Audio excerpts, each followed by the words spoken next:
السلام علیکم، یو ځل بیا ښه راغلاست. په دې ویډیو کې غواړم چې تاسو ته وښیم چې څنګه کولی شو خپل د علي بابا اکاونټ له منځه ویسو. یعنې موږ علي بابا اکاونټ کې هر څه وکړو، سرته مو ورسوو. اوس غواړم زه د علي بابا اکاونټ له منځه ویسم.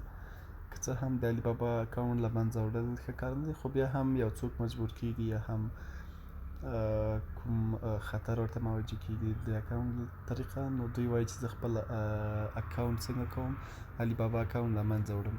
نو د دې لپاره چې څنګه کولی شو خپل علي بابا اکاونټ له منځه ویسو، تاسو به راشئ مای علي بابا باندې به کلیک کوئ او تاسو به بیا ښکته راشئ. کله چې ښکته راغلی تاسو به سیټینګ باندې کلیک کوئ. په سیټینګ چې کله کلیک کړئ دلته تاسو ګورئ چې ډیلیټ اکاونټ، تاسو په دې باندې کلیک کوئ. کله مو چې دلته کلیک کړ ډیلیټ اکاونټ باندې، نو دلته به بیا تاسو once you deactive account your account information will not longer be accessible. Your information on alibaba.com will be permanently deleted. You cannot undo the action to your data. Alibaba.com will be permanently deleted. You won't be able to issue refund.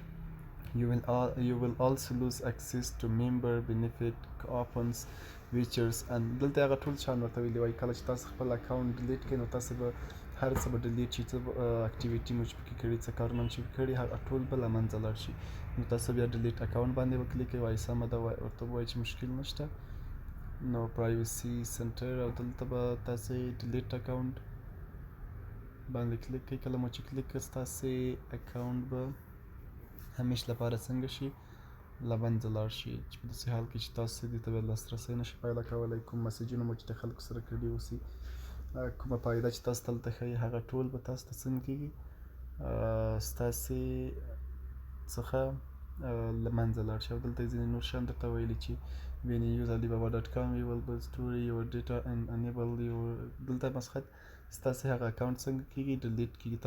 تاسو ته بیا هم دلته وایي چې آیا تاسو غواړئ د اکاونټ ډیلیټ کړئ. زه وایم هو ډیلیټ اکاونټ. نو تاسو به ډیلیټ اکاونټ باندې کلیک کوئ. نو ستاسې اکاونټ به څنګه شي، پلیز انټر ډیلیټ. اوکې، دلته موږ ډیلیټ اکاونټ باندې کلیک کوو. نو تاسو په دې ډیلیټ اکاونټ باندې چې کلیک کوئ، کله چې دا پروسه مخکې لاړه شي نو ستاسې اکاونټ به همیشه لپاره څنګه شي، له منځه لاړه شي.